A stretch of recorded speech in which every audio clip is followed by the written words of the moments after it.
Start. Congress की हालत कुछ साल से जहाज के उस पक्षी जैसी हो गई है जिसके लिए उड़ान के विकल्प सीमित होते हैं। वह उड़ना चाहता है लेकिन संक्षिप्त उड़ान के बाद फिर जहाज पर लौट आता है। पूर्णकालिक अध्यक्ष के मुद्दे पर कांग्रेस में भी चर्चा घूम फिर कर गांधी परिवार पर टिक जाती है। शनिवार को कांग्रेस कार्य समिति की बैठक में यही परंपरा दोहराई गई। जिन पार्टी नेताओं के लगातार आग्रह के बावजूद राहुल गांधी ने कभी अध्यक्ष बनने से इनकार कर दिया था, बैठक में उन्हीं नेताओं ने फिर आग्रह किया और वह फैसले पर पुनर्विचार के लिए तैयार हो गए।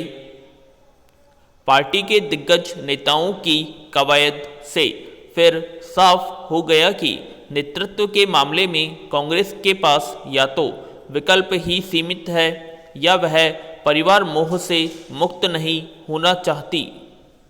पैरा पिछले लोकसभा चुनाव 2019 में कांग्रेस की हार की नैतिक जिम्मेदारी लेकर राहुल गांधी ने अध्यक्ष पद से इस्तीफा दे दिया था। तभी से सोनिया गांधी अंतरिम अध्यक्ष की जिम्मेदारी संभाल रही हैं। कांग्रेस के G23 नेताओं का समूह पूर्णकालिक अध्यक्ष के मुद्दे पर पार्टी आलाकमान पर निशाना साधता रहा है। शनिवार की बैठक में सोनिया गांधी ने इस समूह को नसीहत दी कि उन्हें ही पूर्णकालिक अध्यक्ष माना जाए। इस नसीहत में चेतावनी और जिद के साथ उनके पुत्र राहुल गांधी के पार्टी के अध्यक्ष पद तक पहुंचने के लिए सर्वसम्मत और सुगम राह नहीं निकल पाने की विवशता भी महसूस होती है। कांग्रेस नेतृत्व असमंजस, भ्रम व अनिश्चितता से इस कदर घिर चुका है कि न उसे आगे का रास्ता सूझ रहा है, न ही रणनीति। पूर्णकालिक अध्यक्ष के बगैर पार्टी में अंदरूनी समस्याओं के मामले में जहां हाथ रख दो वही दर्द वाला आलम है। पैरा कांग्रेस शासित राज्यों में पार्टी के असंतुष्टों ने नींद उड़ा रखी है। पंजाब में अमरिंदर सिंह की विदाई के बाद भी प्रदेश पार्टी अध्यक्ष नवजोत सिंह सिद्धू कब किस बात पर ईंट से ईंट बजाना शुरू कर देंगे या कोप भवन में चले जाएंगे, कांग्रेस आलाकमान भी नहीं जानता। राजस्थान में मुख्यमंत्री अशोक गहलोत और सचिन पायलट के सीमाकरण नहीं सुलझ पा रहे हैं, तो छत्तीसगढ़ में TM सिंहदेव ने मुख्यमंत्री भूपेश बघेल के खिलाफ मोर्चा खोल रखा है। उधर महाराष्ट्र में प्रदेश अध्यक्ष नाना पटोले के बयान आए दिन आलाकमान के माथे पर बल बढ़ा देते हैं। दरअसल जब तक कांग्रेस केंद्रीय स्तर की समस्याओं को हल नहीं करेगी, राज्यों में संगठन का संकट दूर होने के आसार नजर नहीं आते। राजनीतिक पार्टी को प्राइवेट लिमिटेड कंपनी की तरह नहीं चलाया जा सकता। कांग्रेस नेतृत्व जितनी जल्दी इसे समझेगा, पार्टी के लिए उतना ही बेहतर होगा। पैरा मणिपुर के माथे पर संघर्ष और आए दिन होने वाला बंद मानो अमिट तकदीर की तरह लिख दिया गया है।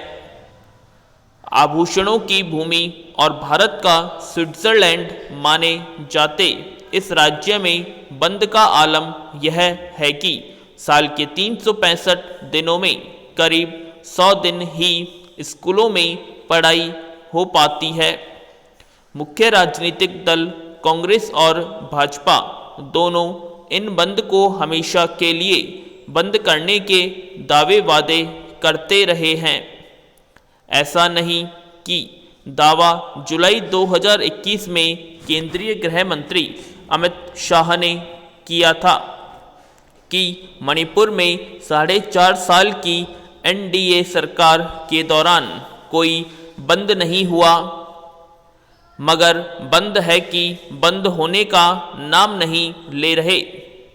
फिलहाल जनजाति नेता अथुवान अबुनमई अपहरण और हत्याकांड को लेकर बंद का दौर जारी है। मणिपुर में अब विधानसभा चुनाव की तैयारी दिखने लगी है।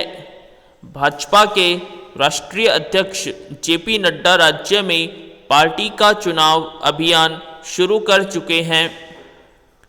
अंडमान और निकोबार की यात्रा के दौरान गृह मंत्री अमित शाह ने माउंट हैरियट का नाम माउंट मणिपुर करने की घोषणा करके मणिपुर के लोगों को दिल जीतने की कोशिश की है। गौरतलब है कि मणिपुर के स्वतंत्रता सेनानियों ने हमेशा अंग्रेजों के खिलाफ जोरदार लड़ाई लड़ी थी। महाराजा कुलचंद्र ध्वज सिंह और 22 स्वतंत्रता सेनानियों को काला पानी भेज दिया गया था और उन्हें माउंट हैरियट टापू पर ही रखा गया था। अफस्पा और बंद से हलकान होता जनजीवन यहाँ के चुनावी मुद्दों में सर्वोपरि है। 2022 के विधानसभा चुनाव भी इस मामले में अपवाद नहीं होंगे। पैरा पिछले 2 आलेखों में आपने पढ़ा कि डेटा एनालिटिक्स व उसके तत्व जैसे आर्टिफिशियल इंटेलिजेंस, बिग डेटा इत्यादि ने प्रत्येक व्यवसाय के हर विभाग में अपनी अहम भूमिका निभाई है। यह भी कि डेटा लीडरशिप विशेषज्ञ एंथनी एल्गामिन ने अपनी पुस्तक data leadership stop talking about data and start making in impact में सुझाव दिया है कि संगठनों को डेटा लीडरशिप और अंततः एक ऐसी संस्कृति विकसित करने पर ध्यान केंद्रित करना चाहिए जहां कर्मचारी निरंतर डेटा से कुछ मूल्य प्राप्त करें ताकि संगठनात्मक रणनीतियों प्रक्रियाओं के लिए अधिकतम लाभ मिल सके। मितव्ययिता व मूल्य सृजन की भावना उत्पन्न करने के लिए प्रमुखों द्वारा नीति संबंधी व व्यावहारिक हस्तक्षेप के तरीके खोजे जाने की आवश्यकता है।